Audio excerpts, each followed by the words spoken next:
Hello and welcome back to Talk Seagulls. It's the first one of the season and it's a bit of a bitter one, to be honest, after the end of the result. But look, there's plenty of reasons to still be positive because we've got transfer talk and all sorts. But we're back at the Caxton Arms again, and I'm not joined by Brett this week, but I've got Matt down from Fulham, mate. How are you doing? The Fulham fan, by the way. I'm joking. No. I'm good, mate. How are you? Yeah, I'm good. It's good to have you back down. I think I had you on just at the end of last season. It was after the Wolves game, I believe, yeah. Yeah. So, bit different to... Bit of a downgrade, me to Brett, but... not at all. I mean, it's been, you haven't been to the Caxton Arms properly, have you? Apart from for a quick drink, which you don't remember. Yeah, once or twice, yeah. Once or twice, but not for a filming. No, never for filming. Well, as you can see, we've got Matoma murals, we've got all sorts around here. It's great fun. It's much cooler having all of the Albion memorabilia. I don't know if you've looked at that piece over there, but you can sort of see all through the years, you've got loads of different like players, staff, all sorts on one sort of whole big thing. I'm going to put this as an overlay in a minute and you'll see what I mean. You've got free Levi Colwell and free Ben White, I think, on there as well, which is quite funny. It just takes you through all the like sort of funny moments over the years. But no way to get you settled in like looking over there, to be honest. But no, it's been, I want to say a overall positive start to the season, apart from that last sort of 10 seconds, do you think? Yeah, I think first half was very Brighton Fulham, if you know what I mean when I say that.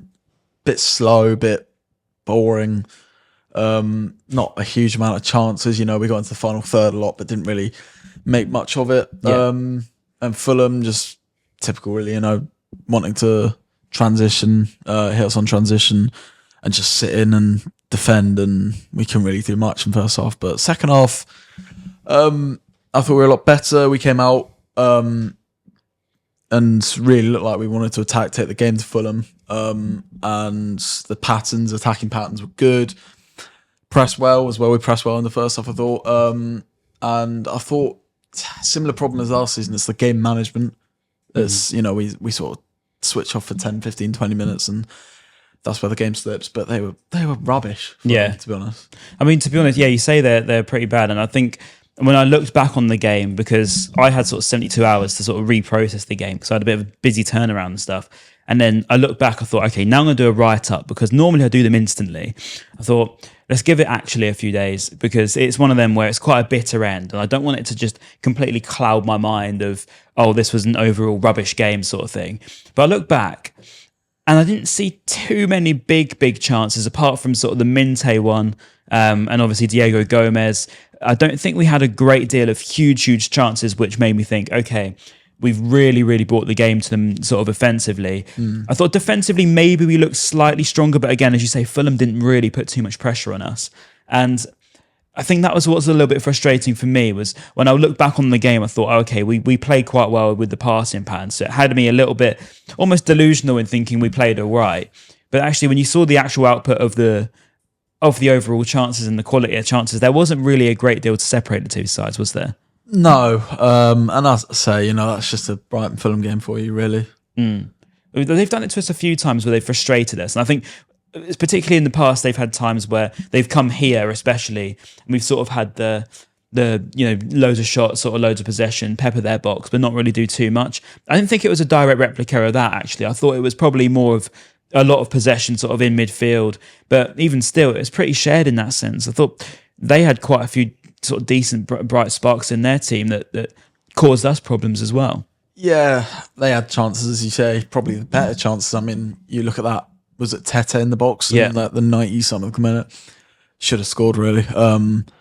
But again, not really many clear-cut chances. I think they had a header just that went wide in the first half. Defensively, I thought we were decent as well. But yeah, nothing to really scream and shout about. No. Particularly. No. Typical, as I say. Yeah. And, you know, we're undone by a set piece at the end. We defend decently, as I say. And then we hired a set piece coach, last week? Yeah. And bang, first game. Good start the job. Set pieces has always been our biggest downfall. So yeah, I thought when we did sign a new one, it might make things a bit different, but clearly not. Yeah. It's typical, isn't it? But no, let's go on the side of Matt O'Reilly because I think his goal was quite nice, but I don't think he played particularly well. But there was talk this morning as I was coming in, and I wanted to bring it to you early on, of him now looking more likely to stay. He's had a lot of links away. Obviously, Italy have wanted him. He's seen a lot of actually Matt O'Reilly talk. I think even Everton wanted him at some point, if you remember, at the beginning of the window. And I think if you asked me sort of at the end of last season, sort of, okay, actually scrap that. If you asked me probably 2 months before the end of last season, I'd have probably said, oh, I wouldn't mind if Matt O'Reilly was to go. Maybe we need to let him settle. But then I think after pre-season and the last sort of 2 months of the season, I think we saw the real sort of Matt O'Reilly, a bit more of what he's all about. We saw it in pre-season for sure. I don't think we really saw it in the Fulham game, but at least he come away with a goal. Maybe, potentially he could be one to look to stay now. I think it would have been brainless to get rid of him. I think we signed him for what, 25, 30? Yeah, 25 million. Around there. Just pointless to bin him off after one season. It would make sense, if we asked for 40 or something around 40. A bit of an excessive price because he's at the start of his contract. He's still quite young as well. And there's a big player there. We've seen it in glimpses last season, nowhere near as we would have, as much as we would have wanted to. But you can obviously tell as a player, and even he's adding penalties to his game now as well. Yeah. Seems to have replaced João Pedro, which is a big area really for us. But yeah, as I say, you can tell there's a player there. I think for the sort of 10 in this system and in this team, I think he's a little bit clunky, if you know what I mean. I think sometimes his first touch can often evade him.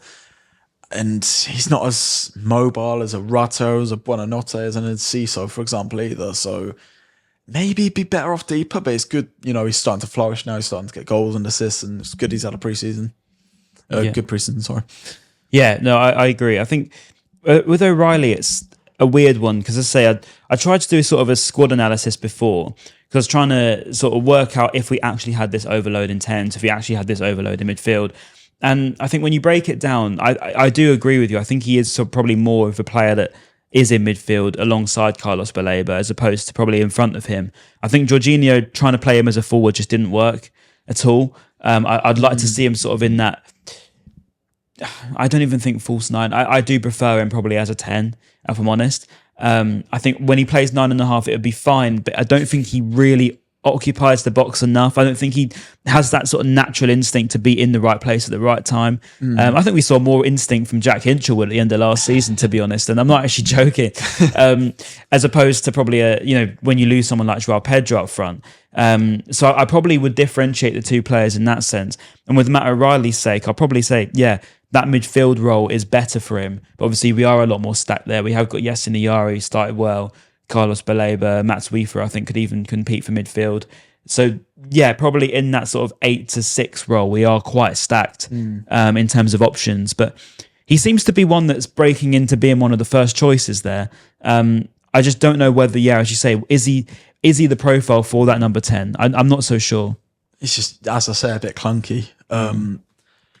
And the thing is, I want to talk about Rutter as well. I actually don't mind him up front. Do you not? I think he makes good runs. I think he's quite good in the box. His movement is good as well. Yeah, his runs are great. Well. His runs are great. He's a good box crasher. He ticks a lot of boxes for me as a number 9. Good at sort of dropping deep, as you say, and he's good with a defender on his back as well. A lot of green flags. I think maybe sometimes the moments he needs to know when to drift into the box or when to drop deeper, if you know what I mean. I think I'm probably looking at more of an instinctive number 9 as opposed to this new 9.5 that we've seen in football these days. Yeah. Like more of a false 9 that drops deep. We've seen that a lot. And he did do that well, I agree. I agree he can drop deep. He's very good defensively. He's good sort of driving the ball out from situations and he's good at box crashing. But I probably wouldn't put him as a natural instinct finisher. And I think that's probably one thing this team now is lacking is, losing João Pedro, you have lost to someone that's going to score you goals. I mean, it's not to say the two Greek lads won't be that. Obviously, they played in the 21s this weekend. But, we're probably talking a good few months until we see them in the first team, you'd imagine. Yeah, I think maybe Simas is the more likely to come into the first team because he's had a lot more men's first team experience rather than Kostulas. He's only had few games, if that, and he's only just turned 18. But Simas, I would have thought we'd see him in Carabao Cup game in a week's time or so. Maybe Kostulas, but for me, them two, I wouldn't say I would write off this season, but you know, we shouldn't expect much from them, because if we put too high expectations on their shoulders, then we only know how it's going to end. Yeah, I agree. This is the trouble. I said at the beginning of the season when we even signed them, I said the trouble with spending that sort of money, it instantly demands the expectation whether you want it or not. Yeah, I think that's yeah. So that's the trouble. Like you're a footballer that's paid 30 million for. Instantly, the media are going to see that and people are going to look at it. They're not going to care about your past, they're not going to care about your age. And unfortunately, that is just how football works these days. Yeah. Like, that's what the media want to see. And it is just how football is. You know, if you spend sort of big money, you want to see big return. But at the same time, I think Brighton fans particularly, including every time, you know, we've had people on this podcast and on the writing aspect, we've always said, yeah, bedding in players is probably one of the things we're best at least we have been in the past, in sort of giving players time if they need it. You know, sometimes players are more prepared to just step up straight away. I did think Tommy Watson was going to be one that was signed for more now based on how he sold Simon Adingra.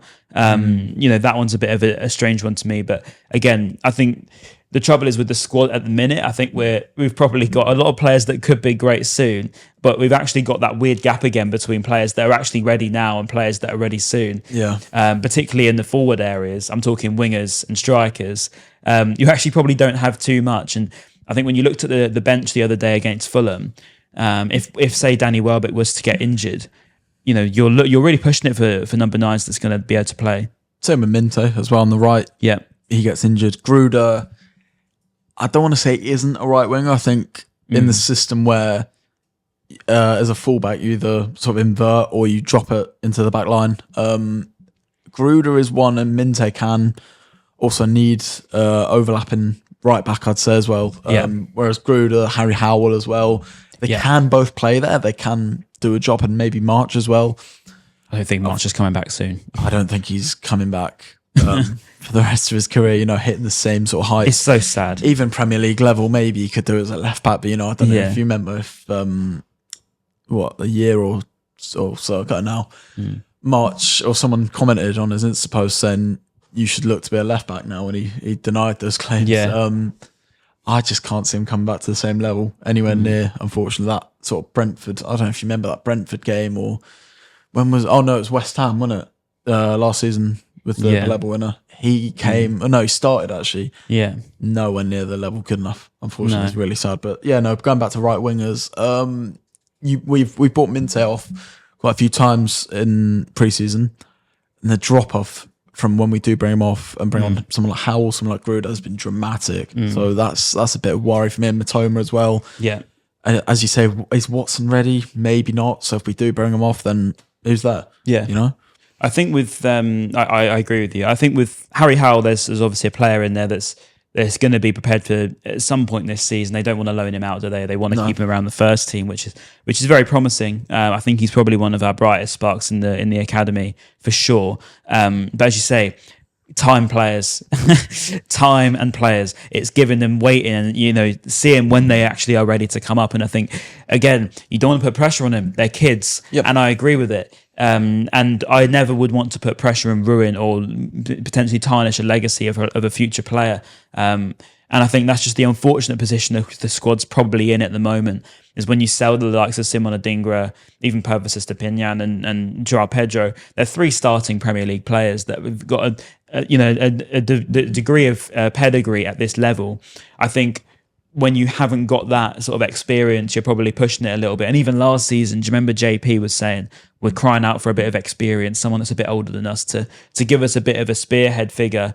Obviously, we do have the likes of James Milner and etc., but they're not going to be difference makers on the pitch. Nearly had Hummels as well. Yeah, exactly. So I think we are crying out for something like that. You know, someone that's going to be able to just look, you know, like they can just come on, kill a game out, help out maybe, you know, on the right wing a little bit, help out going forward. If you have got a position where you are sort of 1-1, 0-0, you know, we're getting towards the end of the game. We're starting to create chances, but we're not doing anything with it. Who's going to be the person to come on the pitch and do that for you? James Milner, apparently. And this is the point I wanted to get back to you on is game management. And I sympathise, but also agree with the point with Fabian Hürzeler. It's a trend. Last season, we threw the most, what was it, 22 points away from leading positions. Oh my God. It's a lot. Obviously now it's already 2, which is the most in the league so far. Early days, of course. And pre-season is obviously a moment where you're not quite in match sharpness yet. You're not ready to just step up. So there's variables there as to why that could have happened. But I do think that the substitutions that are made at the time they are made and the quantity of subs, I just don't think that they really help the game at all. Yeah, I think we bought off Baleba against Fulham, and that was understandable because he's picked up a small knock and the injury that kept him out of the Wolfsburg game. Of course, United fans were thinking, he's on his way, but Mr. ITK over here was right the whole time. Yeah, that's hilarious. That one. Yeah, it was. How do you manage to? If you didn't know, he put a tweet on about Baleba. You almost sounded ITK. I've got to be honest. When I read it, I thought you knew something about his sort of. He's not going to leave. A logical tweet, but yeah, it was just you putting an opinion on and. Literally the whole of Man United Twitter repost aggregator accounts. Goldbridge followed me as well. Yeah, huge pages were just reposting your news and then citing you. And you were like, by the way, I'm literally just saying this as an opinion. Yeah, and I don't know how Goldbridge hasn't unfollowed me yet, to be fair. Yeah, take it. Get him on the podcast, shout it out. Yeah. I'm more or less just a regular football Twitter account, I suppose. But what were we talking about for?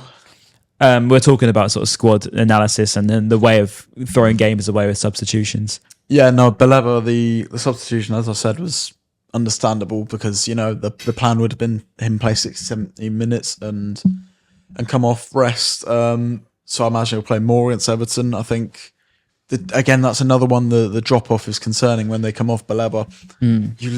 You instantly lose that dominance, especially in the air, where someone like Gomez or Ayari can't match that to the same level. Yeah. I think if we did have another right back maybe and we can move Weaver into the midfield because of course you see his tackling stats. I think he's one of the best duellers and do you know what? I didn't even need to look at his stats because I watched him in that game. He won nearly every duel. He was against the Iwobi. I think it was a great little battle between the two of them. It was, yeah. And just actually to touch on your Weaver thing, I thought he actually did a really good job at right back. But at the same time, it was obvious he wasn't a right back, if that makes sense. Yeah, I think he certainly got dragged into midfield. He was quite often out of position. He didn't always look like he knew where he needed to be. He just knew he needed to win the ball.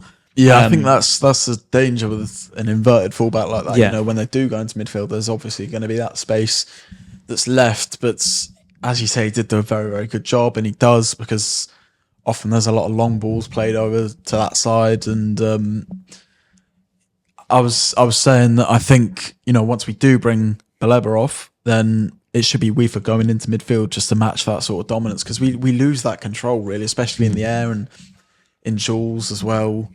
We just lose games from there. I think that's a big factor, definitely in the sort of game management. I agree. And is that a fault on the manager for making the substitutions, or is that a fault on potentially the squad not being quite ready for where it should be at? I mean, the right back, probably you would look at Ferdi Kadioglu, who obviously came on. That's a good moment for him. Maybe he could cover right back now that he's potentially fit. So you have Weaver to drop into midfield as time passes, or is that a problem just on the manager making these substitutions that actually just don't need to be made in the moment? I think it's a bit of both, to be honest. You can look at the manager because as a manager you've got to work with the squad you've got. Yeah. But also it's a squad issue because we probably should have another right back to cover that, and we've got Ferdy. Obviously, I think he did do very well when he came on, and that was the Ferdy that looks like he's going to pick up where he left off. Fortunately for us, but we need someone, as I say, just to come on and match that same level of whoever comes off, whether that be Minte or Baleba. Just to sort of pick up the baton, if you know what I mean. Yeah, no, I'm totally with you, and I think you noticed it a lot. I think the James Milner sub was really weird. I whether he was putting him on just to see the game out or whether it was actually just a charity sub, I don't know.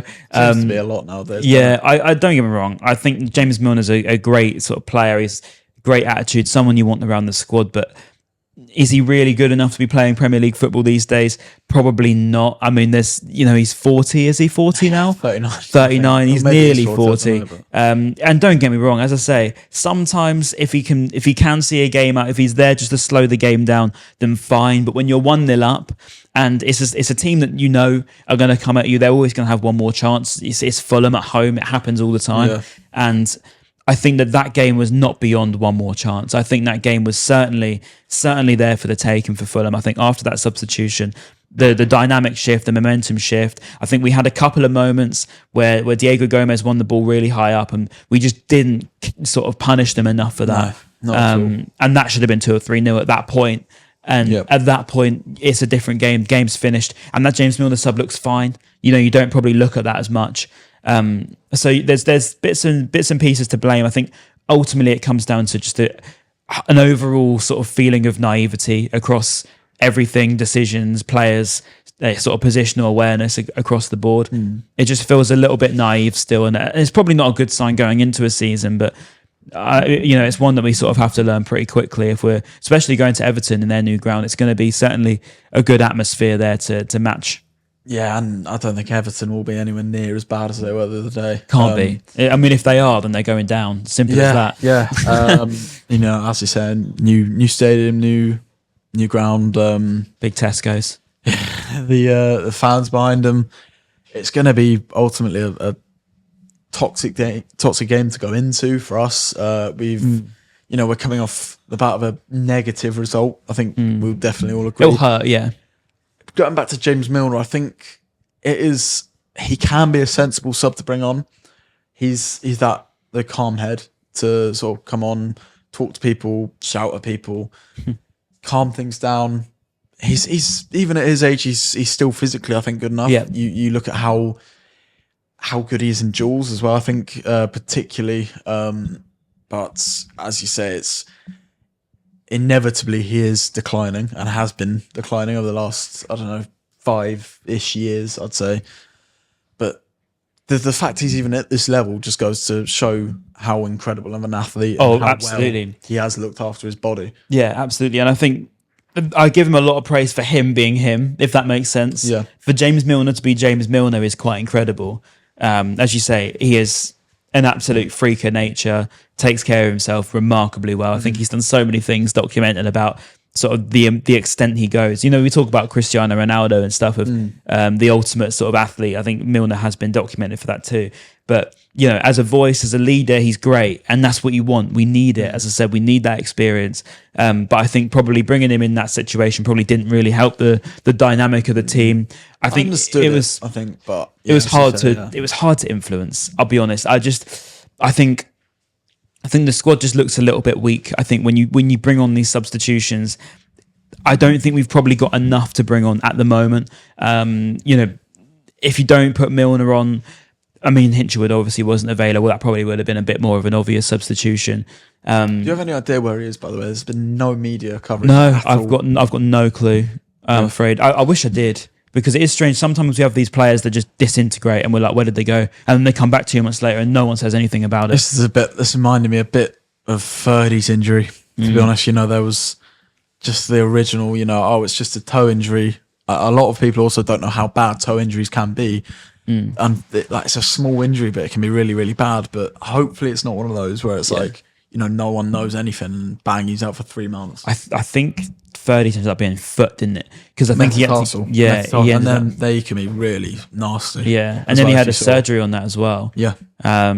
So yeah, he went through it last season. I do feel bad for him, and it was a nasty one. It wasn't just a toe injury by any stretch. Yeah, Jack's one is weird. I don't know. I'd be worried about it if he's not available at Everton.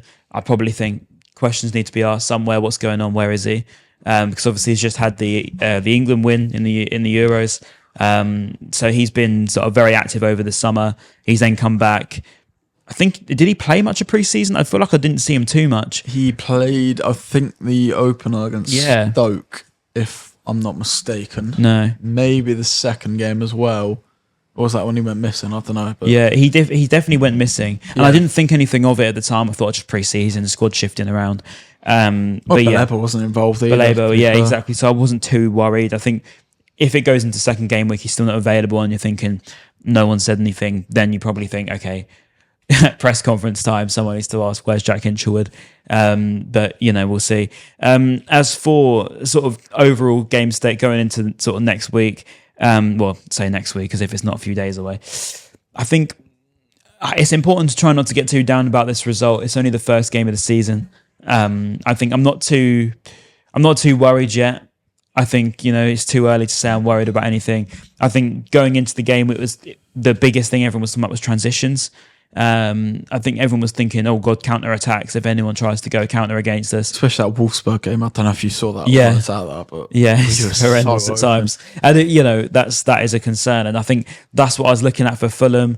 We did seem a little bit more compact, but with that being said, we weren't exactly in a position where we could be counter-attacked, if that makes sense. A little bit. I think there was a lot of times where we were sort of 2v1 on the wing, 3v1, 3v2, where Fulham were coming forward. And that's to me is a bit of a concern as well. Yeah. How teams can so easily not only transition, but get overloads in wide areas as well. I agree. I think there's definitely worries, but I don't want to sound, because do you know what it is, right? I'll be honest. I've had so many people say, don't be too negative this season, right? And I've just thought, do you know what?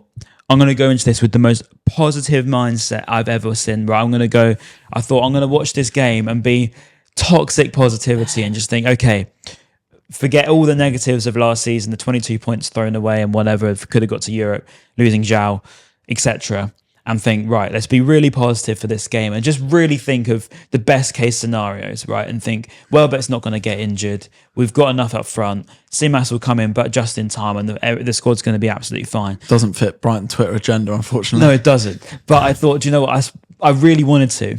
And I think just the way that game got thrown away at the end, I thought, that game management. But I didn't want to say it too much. I thought, okay, let's just see what happens. But again, Everton could be a really interesting one for me.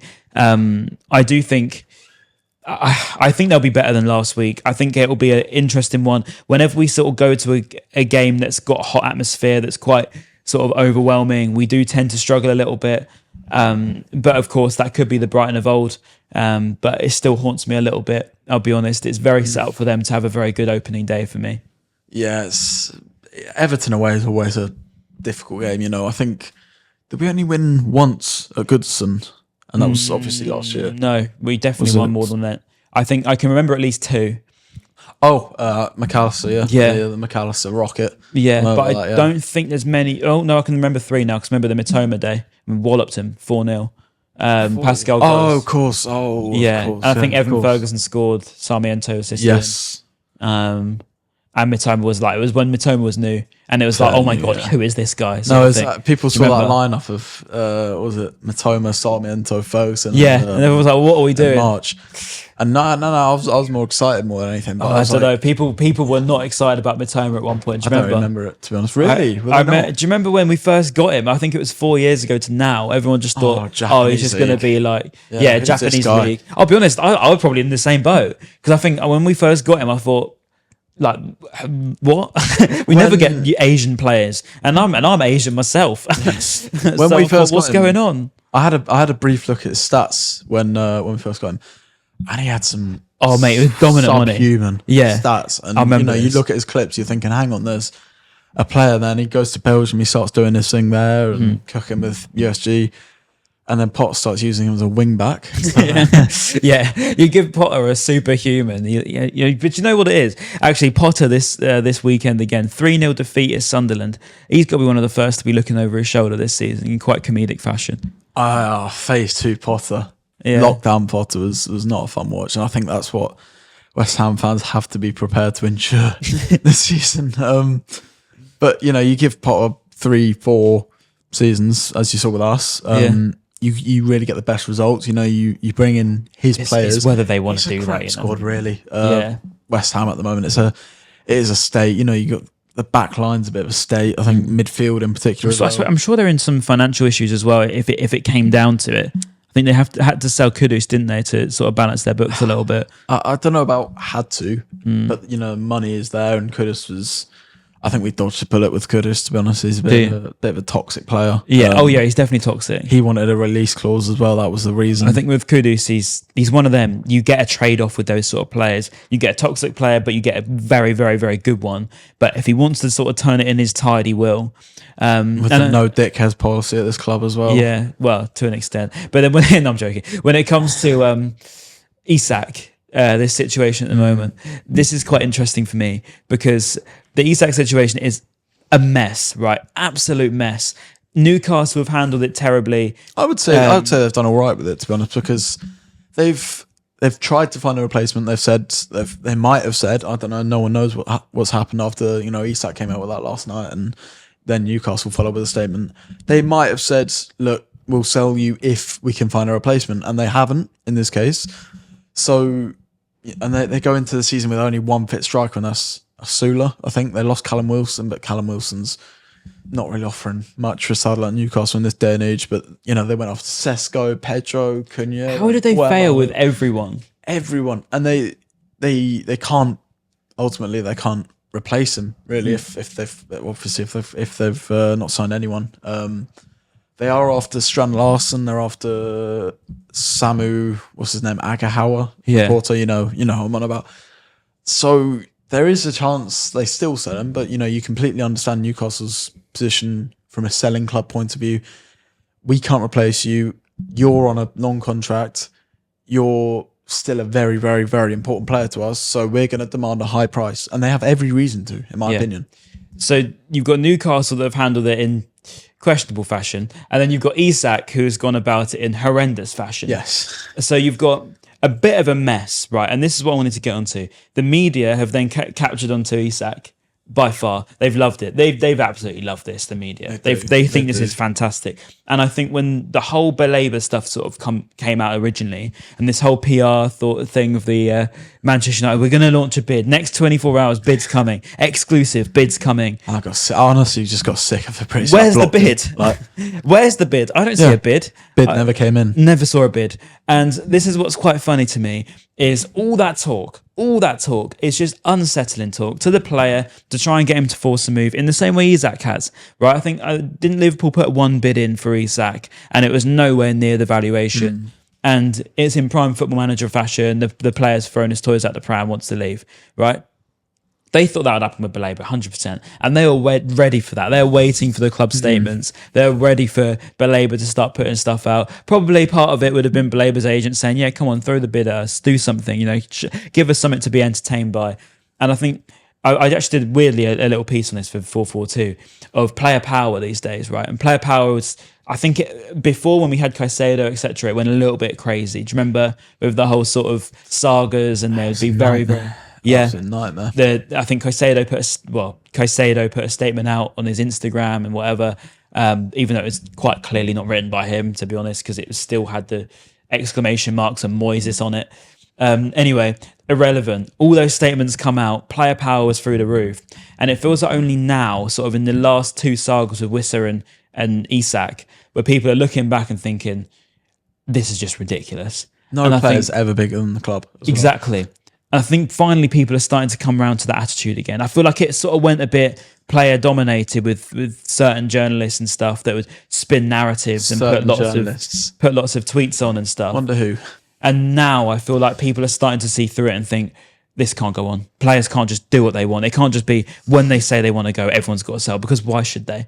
Yeah, exactly. And I'm quite glad that Brentford and Newcastle have stood their ground, in regards to Wissa and Isak as well.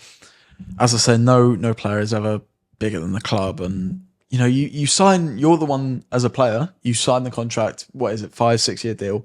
You agree to that. I think during that time, you be professional, you train like a normal football player should. There's people that turn up to their jobs every day, don't like their jobs, and there's these guys sitting here refusing to train on hundreds of thousands of pounds a week, by the way, playing Champions League football. Exactly. That's exactly my point.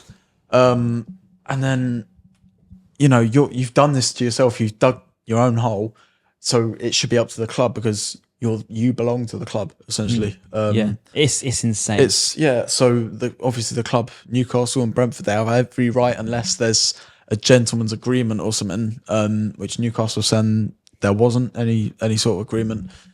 Unless there's that, then the club's in every position to demand a big fee for what they think is a good fee.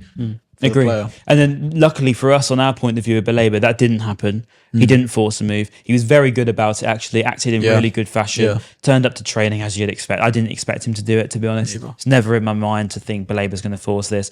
And, it's credit to him. He did play, and I think he will be here this season, unless someone does something crazy now and throws 150 million at us, which isn't going to happen. So no, it's a much sort of relieving sort of thing for us, and not being the ones that are in the media for once, and having all of this whirlwinds going on around your squad, because it is unsettling. It is difficult. I think for fans, for managers, for everyone, it must be quite something to go through. And I think it was bad enough with Caicedo. We were just fed up.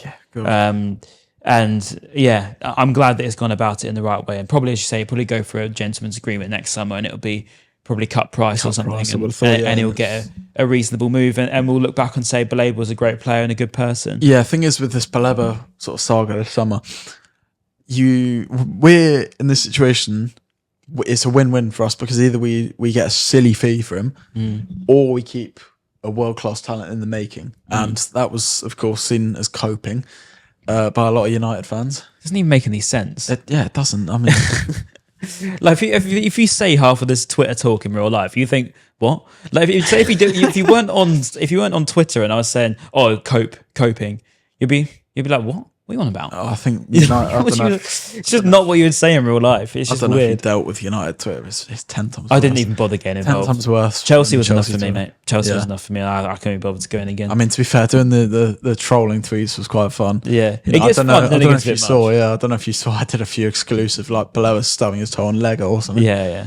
Oh, did you see the one I did actually? I managed to. It did go viral. It got like 3 million views, something ridiculous. Oh, really? I put on saying like, Baleba, I can't remember what I said. I said he's notably distressed, wants to leave the club, refusing to train.